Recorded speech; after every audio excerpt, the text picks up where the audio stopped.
Shalom, beloved. Hi. Nice to be able to see you, even though via recording online.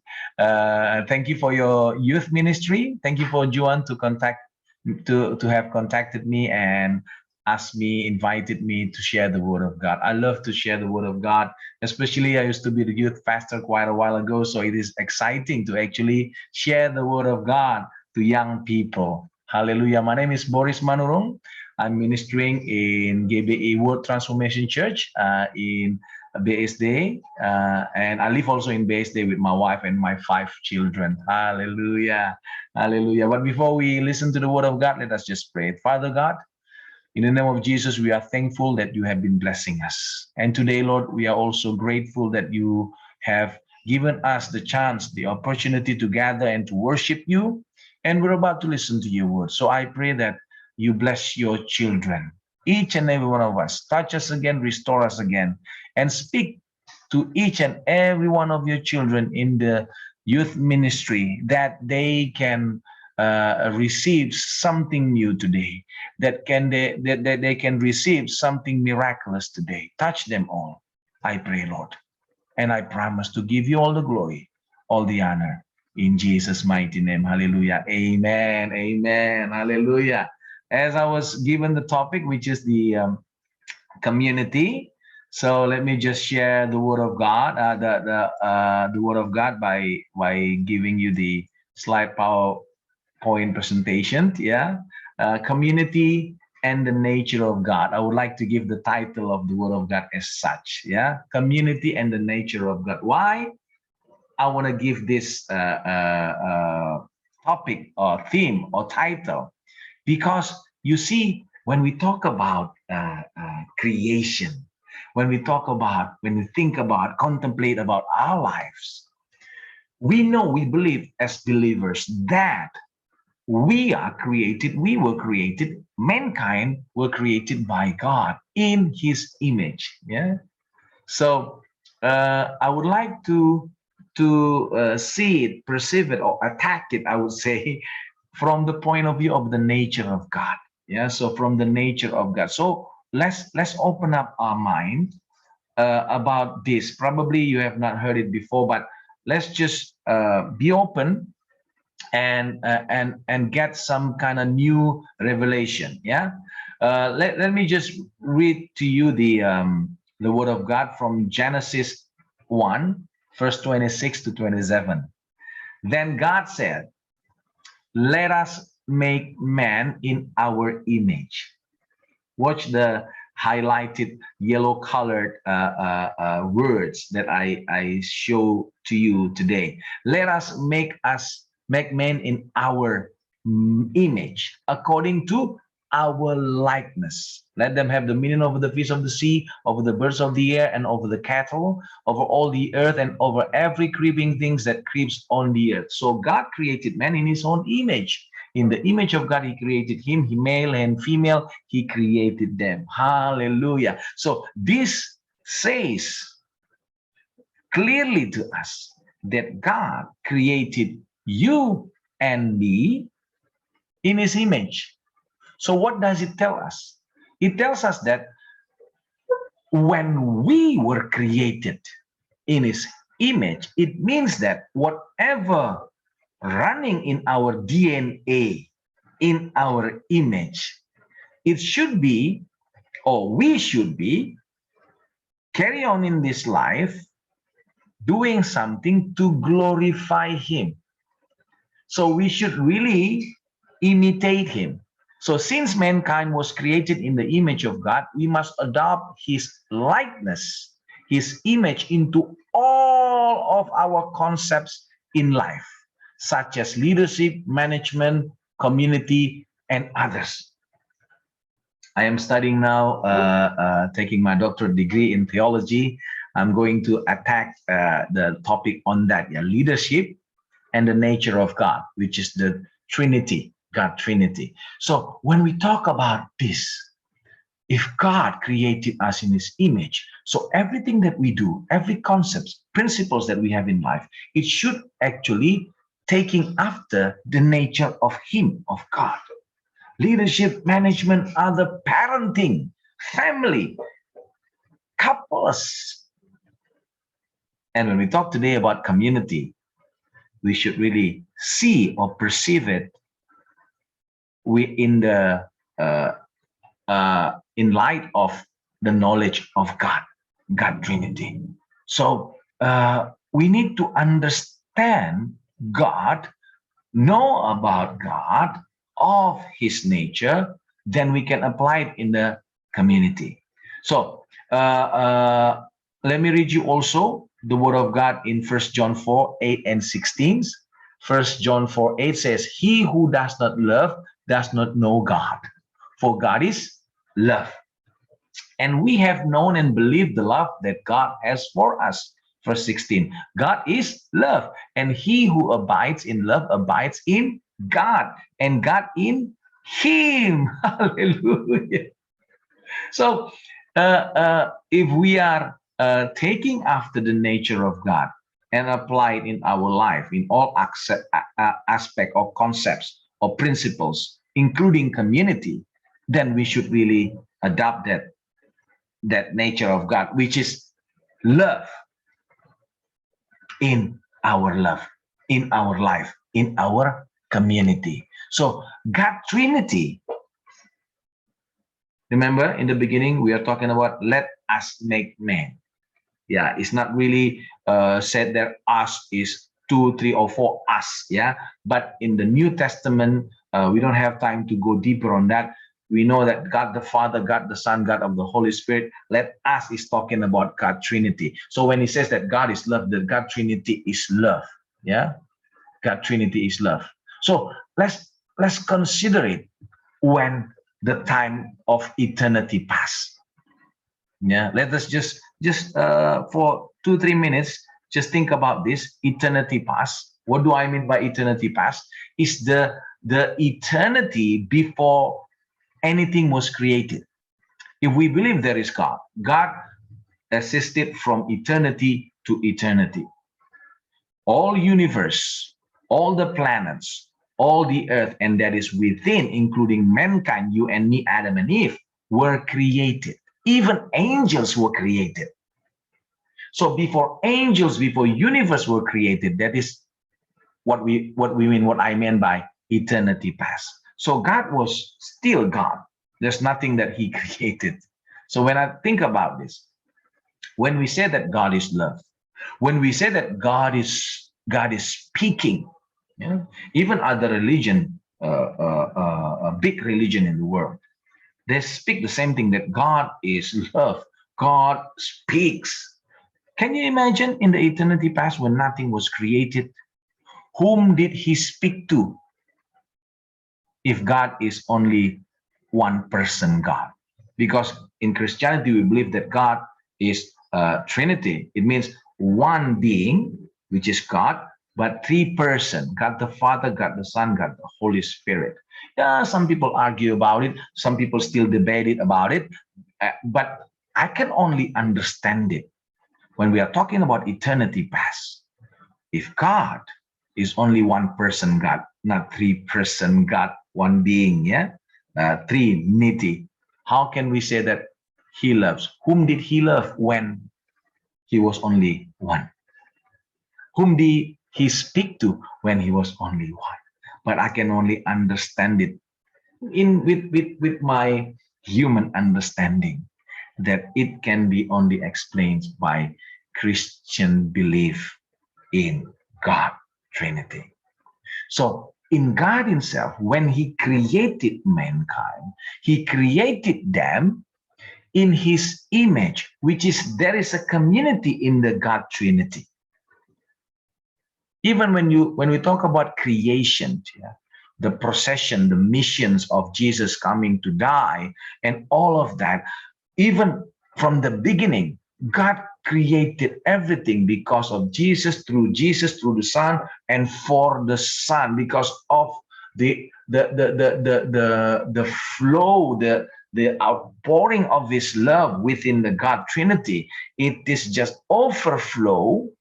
That's how men were created, mankind. Everything was created. So God created mankind in his image. He's a God of community. He created them because he wants to share his love. He's perfect. He doesn't need mankind. But because he is love, he wants to share it. Yeah. So think about that, beloved. So our God is the God of community because in himself, he can share that love. Two can be, you can have a personal relationship, but three can depict a community. So I can say with confidence that our God is the God of community. So our community should also reflect the nature of God. That's why the theme, the title of this sermon I'm giving is Community and the Nature of God. And because God is love, the foundation of the community that we have, the foundation of your community, the youth ministry community, the church community, the community of a family or bigger families, they should be founded in the foundation of love, this is the same foundation that God sets for marriage. Yeah. For salvation talking about what? Jesus came down to save you and me. John 3:16, for God so loved the world that he gave his only begotten son, that whomsoever believe in him shall not perish, but shall gain eternal life. Church also. Remember later, when the second coming, Jesus came, we will be experiencing rapture. Those who are still alive, those who have died in Christ will be resurrected, and then we all will ascend to the clouds, meet with him, and then we are going to attend the marriage supper of the Lamb. Talking about marriage is about what? About to become one. That is also in marriage, to become one is united by the love between each other, because the church love God, and God love the church. Yeah. So let me read you also the word of God in Matthew 28:19-20. Go therefore and make disciples of all the nations, baptizing them in the name of the Father and of the Son and of the Holy Spirit, teaching them to observe all things that I have commanded you. And lo, I am with you always, even to the end of the age. When we talk about the Great Commission, this is the first for Great Commission. Jesus is commanding the disciples, commanding you and me to go and make disciples and baptizing them in the name of the Father and of the Son and of the Holy Spirit. We are actually being ushered into the family of God. Baptizing is actually we are being made confirm to the image of Christ again. So when we die, we go into the water. For those who have been baptized, it means that we have died together with Christ. And when we are coming out of the water, we become new. We are made new creation, that we can be reconciled with God. That's actually also been reflected in John 1:12 that says, but as many has received him, to them he gave the right to become children of God, to those who believe in his name. So salvation is about ushering in you and me to become family of the kingdom of God, to become the family of the kingdom of God. This is what God is thinking about, is wanting about. I've been trying to figure out what does really God want from mankind. Actually, God only wants you and me. Sometimes we think, I want to be successful. I want to minister and bless many people. Yes, that's good. But whatever you do, whatever you can achieve is all from God. God can give that to you anytime, anywhere, anyhow. God can give it to you. He's almighty, all-knowing. But what he really wants is you and me, so that we can be reconciled to him, which is coming to the kingdom, the family of the kingdom of God. So salvation is talking about what? It's talking about ushering us into God's family. God's family, it's God's community. God's community that must operate in the way God's nature is. So this is the characteristic of God's community. First is this distinctive quality of life is that of love. So when we are talking about God's community, let's see some community and we can observe and assess them, not judge them, but assess, I would say. Is this really a community of God? A community of God is when the quality, the distinctive quality of that community is love. Let me read you. By this all will know that you are my disciple if you have love one for one another. So when we are seeing a family, friendship, community, youth ministry, see whether that's a community of God is when the members are really loving each other. And people can see it. Jesus said, this is the word of Jesus when he was on earth, that when you want to see whether this community is my disciples, if you can see that they love one another. And second, also in 1 John 3:10, whoever does not practice righteousness is not of God, nor is he who does not love his brother. So if we are not practicing righteousness, it is nonsense that we call ourselves church. If we call ourselves a youth community of God, if we don't practice righteousness, also neither if we don't love our friends in the community, in the church, then probably we're not really yet considered community of God. And even verse 14 in 1 John says that we know that we have passed from death to life because we love the brethren. He who does not love his brother abides in death. So also when we know that we have been saved, we have been resurrected, made new creation, is when people can see that we love each other. Then if we don't really love each other, probably we are not alive yet in Christ. Yeah. Quickly, the second one, the specific standard for our love to one another is that of Jesus has for us. So Jesus loves us abundantly, forever. It doesn't stop. Yeah.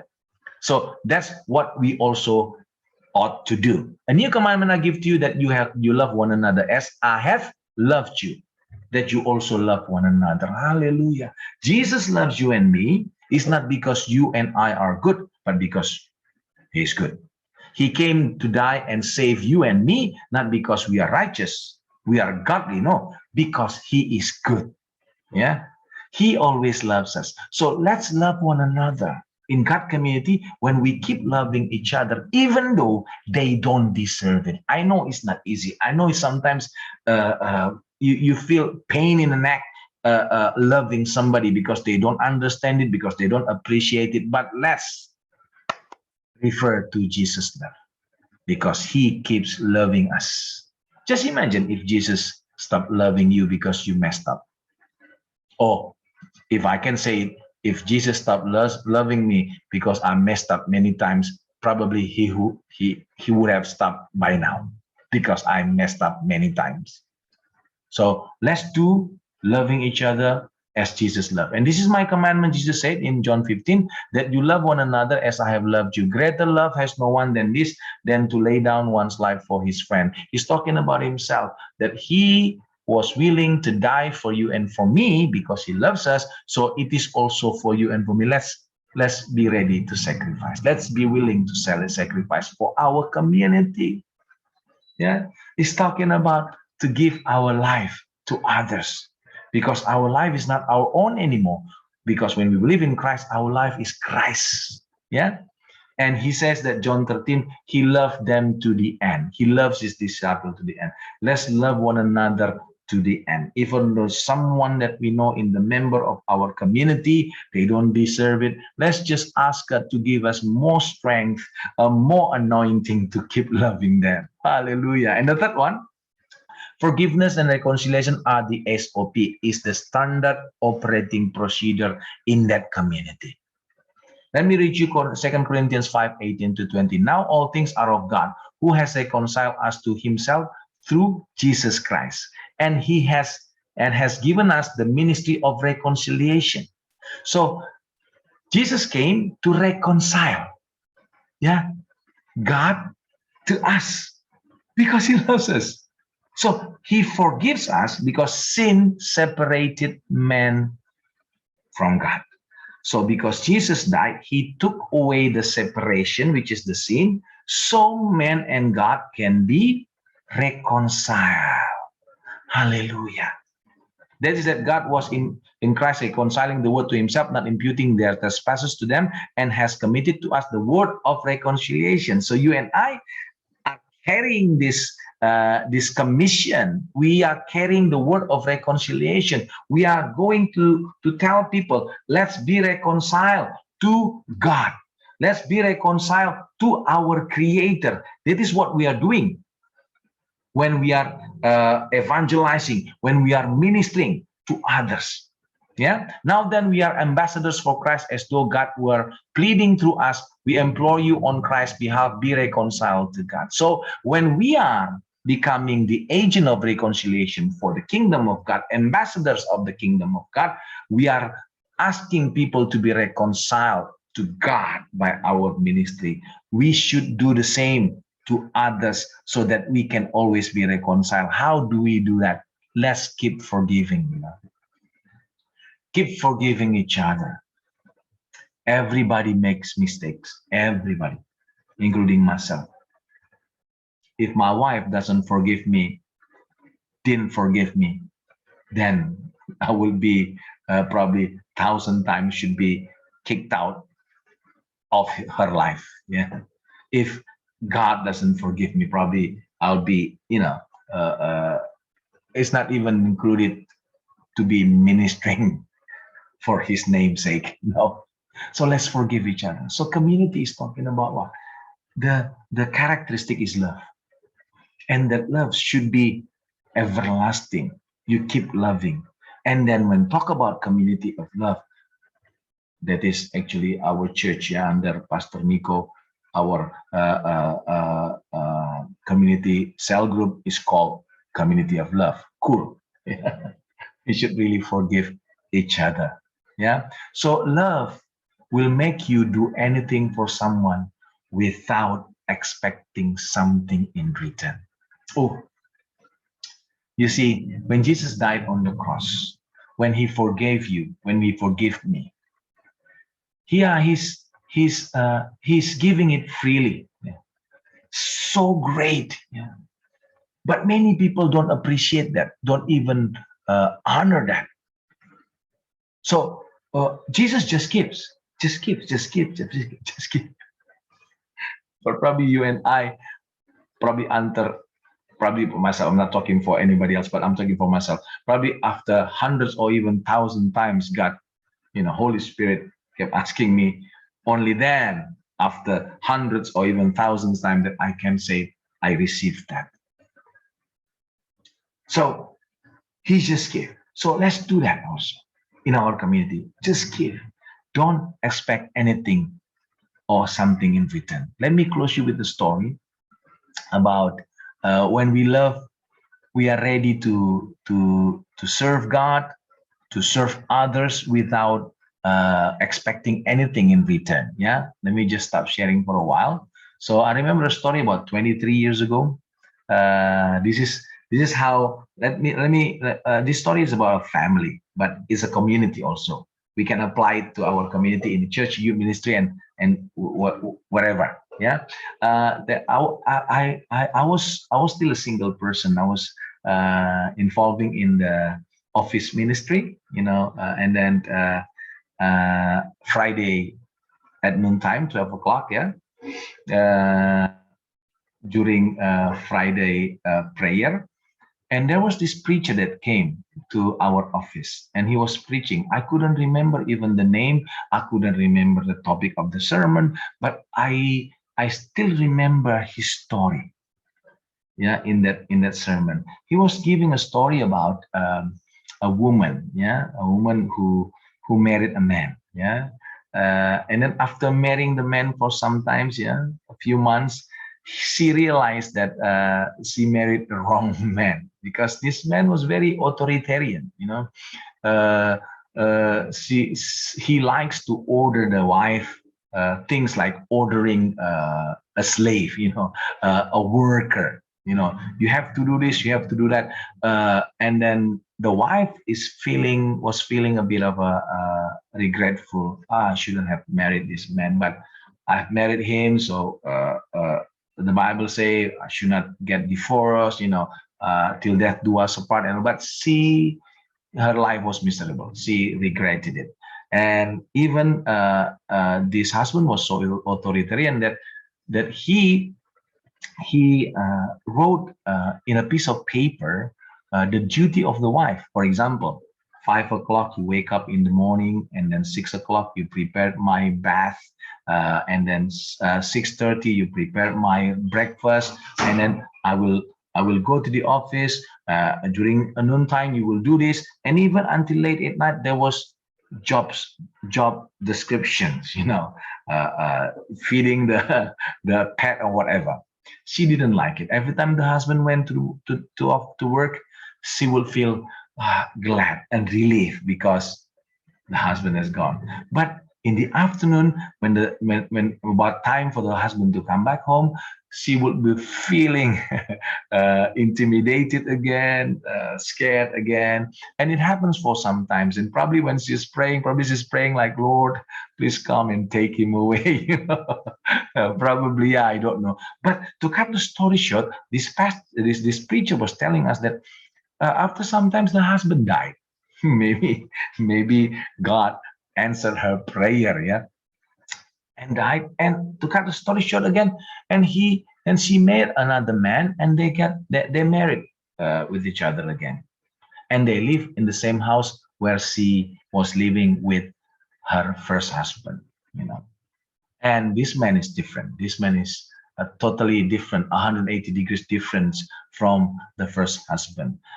He is very appreciative, very loving, very encouraging. Never give her orders like ordering the way the first husband did, things like that. And she was very happy when the time the husband going to work, yeah, about go to work. She will feel, I'm going to mission. They kiss each other for quite a while before saying goodbye, going to the office, even though he will be back again in the afternoon. Before coming back in the afternoon, about the time to come back home, the wife is already preparing herself to welcome the husband, with nice dress already, and really in love, really in love, really in love. And then, to cut the story short, one day when she was arranging something in one of the room, she was fixing up the drawer, she found that note. Remember I told you the note that the first husband wrote down all the jobs that she has to do in the house from the first husband. When she read it from top to bottom, she got goosebumps. She thought, wow, this is what I have to suffer some time ago. And then, to her surprise, to her shock, even more, is that when she looked at in details about the jobs, she realized that all those things written there, she is still doing to her second husband. And she was shocked. What happened? I'm still doing all of this to my second husband, and I don't feel any burden. I love to do it. And if she comes to me and asks Pastor Boris, what happened? I can easily answer that. Because she loves the second husband. You see, when we love each other, when we love God, the commandments of God, they are all effortlessly obeyed by us, effortlessly. When God say, don't do this, don't do that, don't watch that pornography, don't hate your brothers, it's easy to follow. Let's pray this time, let's give. It's easy. Why? Because we love God. It's easy for us to forgive our friends. Why? Because we love them. and they love us. It's easy to give to give to our loved ones, right? Like me giving to my wife, my children. I'm joyfully doing that. If I can even give more, I'll give more. Why? Because I love them. Same thing with the community. So today, I want to emphasize, beloved, that a community is basing on the nature of God. Yeah, community is the nature of God. So if we are talking about community, let's be behaving, taking after the nature of God, God Trinity, which is love. Let me pray for you. Father God, thank you for today that we can gather and listen to the word of God. We understand that we are living in a community, a small community in a family, and even a bigger community in our church, or even in our organization, in our school. We know that we can imitate God in relating within our community. We can take after the nature of God in the way we connect to others. Lord, give us the strength. Give us the anointing. I pray for your children, for this youth ministry, that they can follow your commandments because they love you, Lord. Bless each and every one of your children. Bless every family. Bless their study, maybe their job, occupation, their businesses, if they have. Lord, bless them. And I pray for this youth ministry community so that they can grow together in the love of God, that they can glorify your name. Thank you, Lord. I give you all the glory. I give you all the honor. Only in Jesus' mighty name. Hallelujah. Amen. Amen. God bless you and wish to see you again some other time. God bless.